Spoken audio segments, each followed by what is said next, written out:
आज हम इस वीडियो में आपको AWS सर्टिफिकेट की संपूर्ण जानकारी देंगे, क्योंकि काफ़ी छात्र पूछते रहते हैं यूट्यूब के कमेंट में और अन्य जगह पे कि मेरा AWS सर्टिफिकेट मान्य होगा या नहीं। तो आपको बता दें, जो AGTA की नोटिफिकेशन आई थी उसमें दिया था कि आपका कब से कब तक AWS सर्टिफिकेट क्रिएट हो जो मान्य रहेगा। तो आप देख सकते हैं कि जो AGTA की नोटिफिकेशन आई थी तो उसमें जो स्टार्टिंग डेट थी फॉर्म फिलअप की वो 1/5/2024 की थी, और आपकी जो लास्ट डेट थी फॉर्म फिलअप की वो 31/5/2024 की थी। तो 1 मई से 31 मई तक लास्ट डेट थी। तो इसमें AWS में दिया है, या चलते हैं नोटिफिकेशन में, नीचे दिया हुआ है,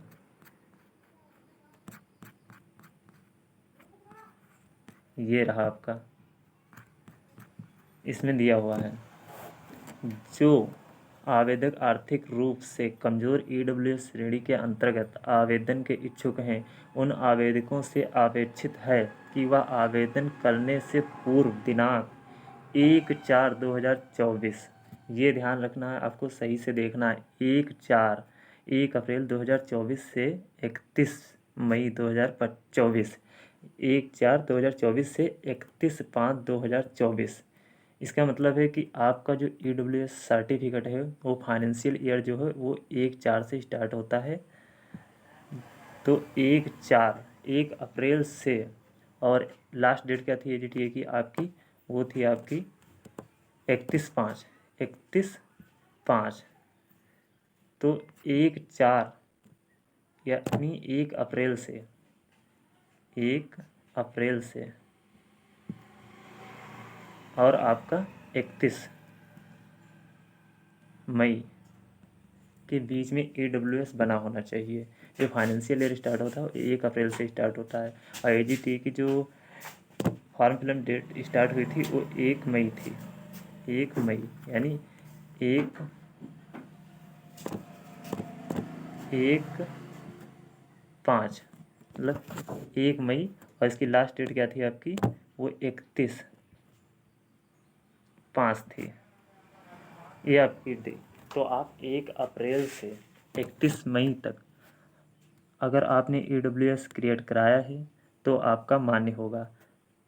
अगर जो आपने उसके बाद क्रिएट कराया, जैसे आपने AWS का ऑप्शन उसमें यस था और आपने यस कर दिया, तो सोचा बाद में AWS क्रिएट करा लेंगे, यस कर दिया, AWS बाद में क्रिएट करा लेंगे, तो वो इसमें दिया है।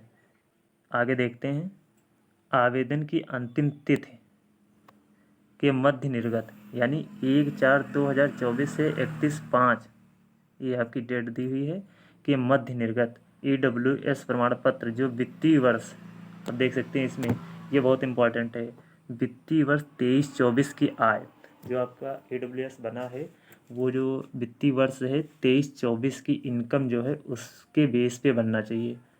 और फिर आगे देखते हैं, पर आधारित हो, वित्तीय वर्ष तथा वित्तीय वर्ष 24-25 हेतु मान्य हो, क्योंकि आपके AGT की वैकेंसी 24 में आई थी, तो आपने AWS 1/4 से 31/5 मतलब 1 अप्रैल से 31 मई तक आपने अगर जो क्रिएट कराया होगा, तो आपका जो वित्तीय वर्ष होगा वो इनकम 23-24 के बेस पे बना होगा, 23-24 के बेस पे बना होगा, क्योंकि आपने 24 में क्रिएट किया, तो जो इनकम सर्टिफिकेट या AWS बनता है वो आपके पिछले ईयर पे, प्रीवियस ईयर के इनकम के बेस पे बनता है। तो आपका AWS 23-24 के बेस इनकम के बेस पे बना हो, और आपका जो 24-25 के लिए वैलिड हो। इसमें आगे देखते हैं, लिखा है ये वित्तीय वर्ष 24-25 हेतु मान्य हो को धारित करना सुनिश्चित करें। इस श्रेणी के आवेदकों को उत्तर प्रदेश शासन कार्मिक अनुभागों के शासनादेश ये दिनांक 14/3/19 द्वारा निर्धारित प्रारूप प्रमाण पत्र प्रस्तुत किया जाना अनिवार्य होगा। तो ये आपकी जानकारी AWS की रही। उसके बाद लिखा है, कृपया विज्ञापन के 11.14 का अवलोकन करने का कष्ट करें। तो चलो चलते हैं 11.14 देखते हैं, अभी आपको दिखाते हैं। ये रहा आपका 11.14, अभी आपको 11.14, ये हाँ ये रहा आपका। इसमें देखिए, ये आर्थिक रूप से कमजोर वर्ग EWS के अंतर्गत आरक्षण का दावा करने वाले अभ्यर्थी जिसके परिवार की समस्त स्रोतों वेतन, कृषि, व्यापार और व्यवसाय आदि से आय आवेदन करने के वर्ष के पूर्व के वित्तीय वर्ष की आय, मतलब पूर्व के वित्तीय वर्ष मतलब 24 में वैकेंसी आई थी AGT की, तो पूर्व के मतलब 23 के, तो 23 के इनकम के बेस पे आप 23-24 की इनकम के बेस पे आपका EWS बना होना चाहिए। फिर 8 लाख से कम है और जो आर्थिक रूप से कमजोर वर्गों को 10% आरक्षण दिए जाने संबंधी उत्तर प्रदेश शासन की सूचना संख्या दिनांक 31 अगस्त 2020 तक प्रकाशित उत्तर प्रदेश लोक सेवा आर्थिक रूप से कमजोर वर्गों के लिए आरक्षण अधिनियम 2020 में विहित शर्तों को पूरा करता हो को 10% आरक्षण अनुमान्य होगा। जिन अभ्यर्थियों द्वारा EWS श्रेणी के अंतर्गत आवेदन किया जा रहा है उनसे अपेक्षित है कि वह आवेदन करने से पूर्व दिनांक 1/4/2024 से, ये देखिए आपका लिखा है इसमें, ये इम्पोर्टेंट, आवेदन करने से पूर्व दिनांक 1/4/2024 से 31/5/2024 आवेदन की अंतिम तिथि। तो आपके आवेदन की अंतिम तिथि जो थी वो 31/5/2024 थी, यानी 1/4 से आपका 31/5 के बीच में बना होना चाहिए, तो आपका EWS मान्य होगा। वित्तीय वर्ष, ये देखिए आगे जो लिखा है, वित्तीय वर्ष 23-24 की आय पर आधारित हो तथा वित्तीय वर्ष 24-25 से तो मान्य हो। जैसे आपने जब डेट आई थी AGT के फॉर्म फिलअप की तो आपने उसमें यस कर दिया, अब 31/5 उसकी लास्ट थी, 31/5 लास्ट डेट थी 2024, तो आपने सोचा यस कर देंगे उसके बाद क्रिएट करा लेंगे। तो आपने मई में फॉर्म फिलअप किया, उसके बाद जून या जुलाई में आपने क्रिएट कराया, तो वो 24-25 में वैकेंसी आई थी, तो आपकी जो इनकम के बेस पे बनेगा वो 24-25 के बेस पे बनेगा, और जो वैलिड होगा वो 25-26 के लिए वैलिड होगा। और जबकि उसमें लिखा है, ये आप देख सकते हैं यहाँ पे, वित्तीय वर्ष 23-24 की आय पर आधारित हो तो तब वित्तीय वर्ष 24-25 से तो मान्य हो।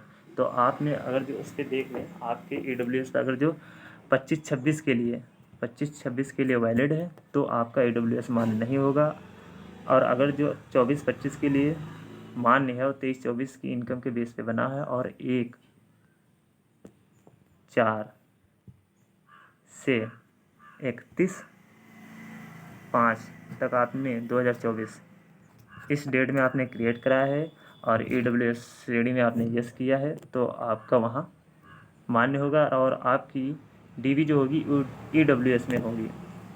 आगे बढ़ते हैं। निर्धारित करना सुनिश्चित करें इस श्रेणी के आवेदकों की उत्तर प्रदेश शासन के विभाग का शासनादेश दिनांक निर्धारित प्रारूप प्रमाण पत्र, ये देख सकते हैं, प्रमाण पत्र प्रस्तुत किया जाना अनिवार्य होगा। प्रमाण पत्र मतलब EWS सर्टिफिकेट जो आपका होगा वो वहाँ आपको DB में दिखाना पड़ेगा।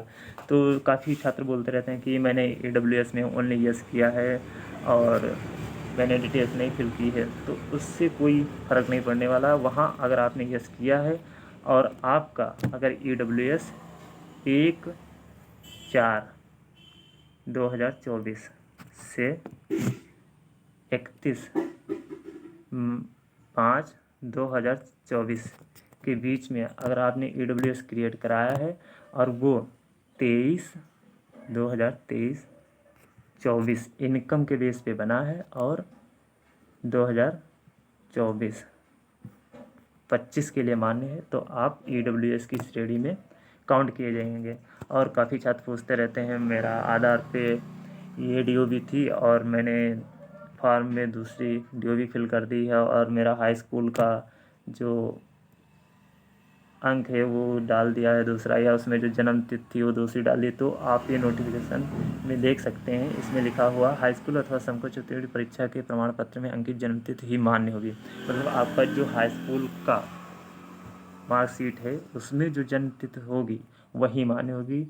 जन्म तिथि है तो उक्त प्रमाण पत्र के अतिरिक्त अन्य कोई अभिलेख मान्य नहीं होगा। मतलब हाई स्कूल की जो आपकी मार्कशीट है उसके अलावा और आपका कोई भी सर्टिफिकेट DOB के लिए मान्य नहीं होगा। ओनली हाई स्कूल मार्कशीट मान्य होगी। तो EWS वाले छात्र अच्छे से समझ पाए होंगे कि आपका जो EWS है वो 1 अप्रैल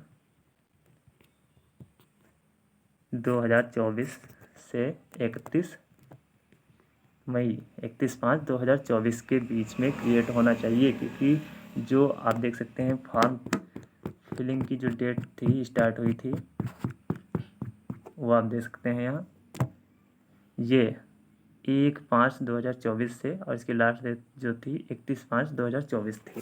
तो आपका 1/4/2024 से 31/5/2024 के बीच में क्रिएट होना चाहिए। आपने ओनली यस कर दिया, डिटेल फिल किया नहीं कि आपको वहाँ EWS सर्टिफिकेट प्रस्तुत करना होगा, तो आप EWS श्रेणी में काउंट किए जाएंगे। तो आई होप आप लोगों को वीडियो अच्छा लगा हो तो प्लीज़ लाइक एंड सब्सक्राइब करना, और अगर जो जानकारी समझ में कोई ना आई हो तो आप कमेंट करना, बताएंगे आपको।